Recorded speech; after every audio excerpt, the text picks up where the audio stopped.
Oh, hey. Have you heard of one of Colorado's newest American single malts? Let's talk about Shoot Spirits.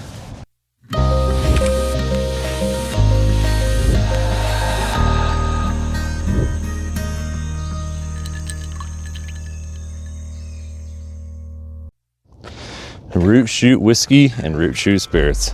Where did it come from? They are a really new player in the whiskey world. They just started releasing their American Single Malt pretty recently here. It has not been around long. As a result, as of right now, it is only in Colorado, so I apologize for that.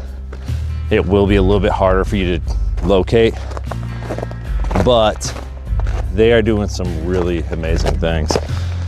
They started as a farm. They have the Olander family farm, which is a 5th generation family farm that has been around since 1887. So they've been doing grain for forever. They were originally immigrants from Sweden that settled down in Colorado. They bought something like 350 plus acres for like $2,000, which I'm sure with inflation and stuff, that's an insane amount of money. But when you consider that where they're located, Loveland, Colorado is not a cheap area, as most places in Colorado are not cheap. It's insane to think that someone was able to buy that much acreage. So the farm is really key here as to what makes Shoot so special. The farm is a regenerative farm, and what that means is that they focus very heavily on taking care of the earth that they use to plant their crops. So they do a lot of rotational things. They do a lot of cover crops. They do a lot of forward-thinking watering methods and everything.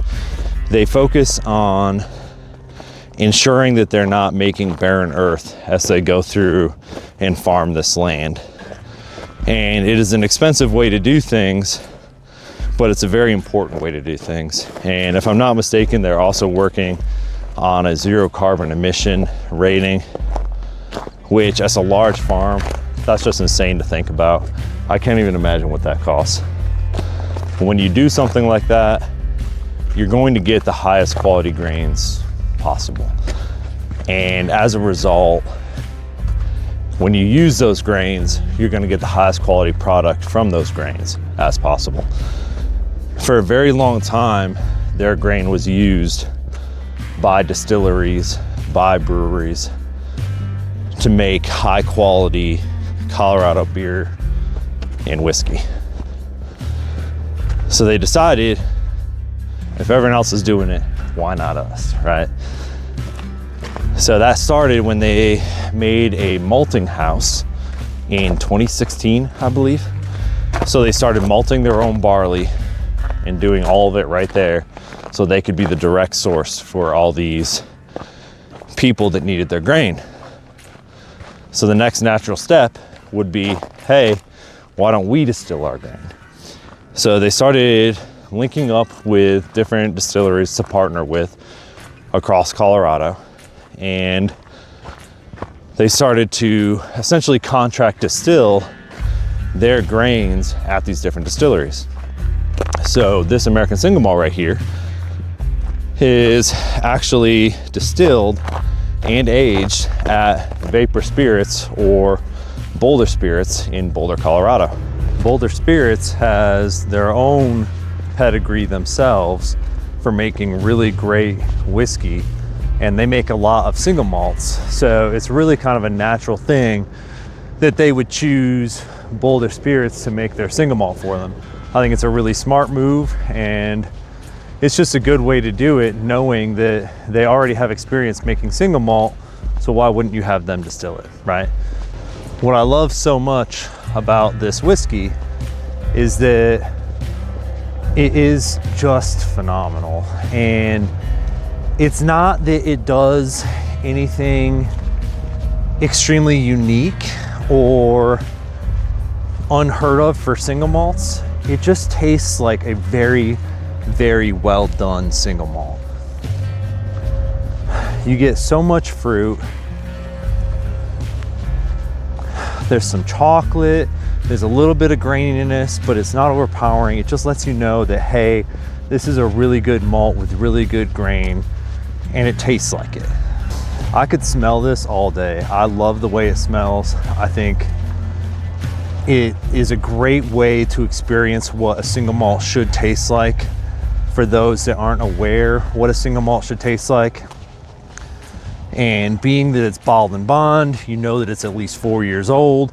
You get that 100 proof. 100 proof, I think, is a great proof point for a lot of whiskey. So it really just rounds it all out. It makes it well known. And if you're not sure if you're gonna like single malt, this is a great place to start, because if you don't like this, you don't like single malt, and that's as easy as it is.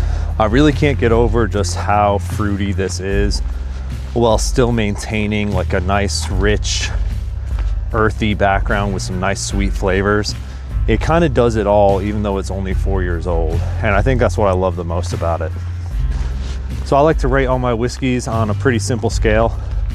I don't love number scales because I think they're too opinionated, and even your own opinion could change on a day-to-day basis on a number point scale.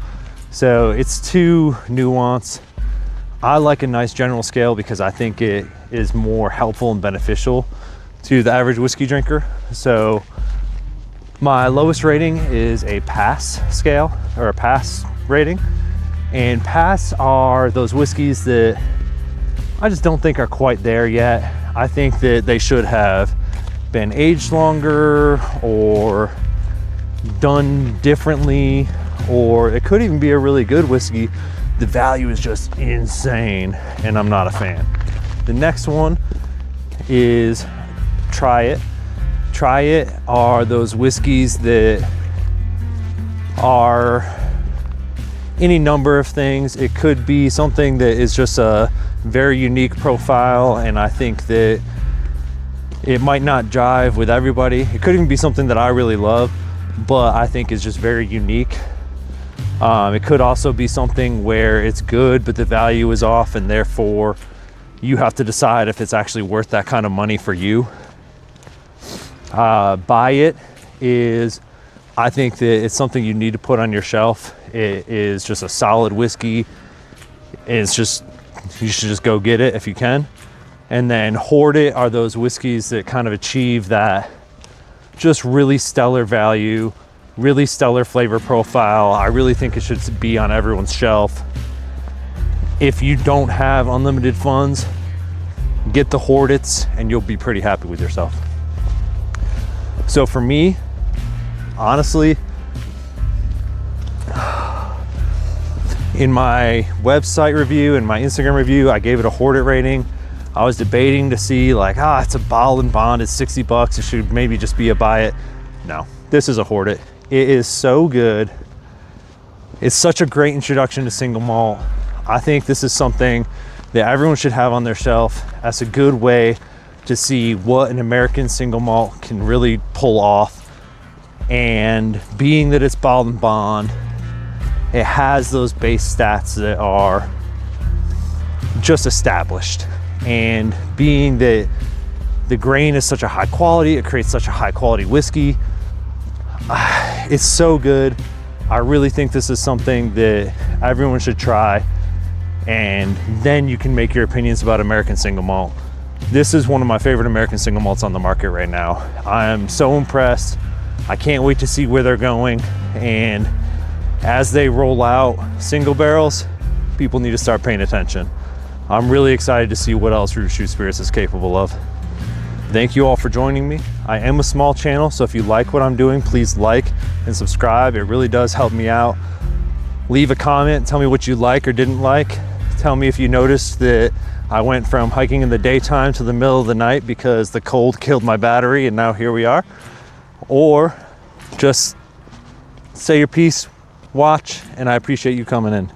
And as I like to say, may your trails be empty and your glasses full. Cheers.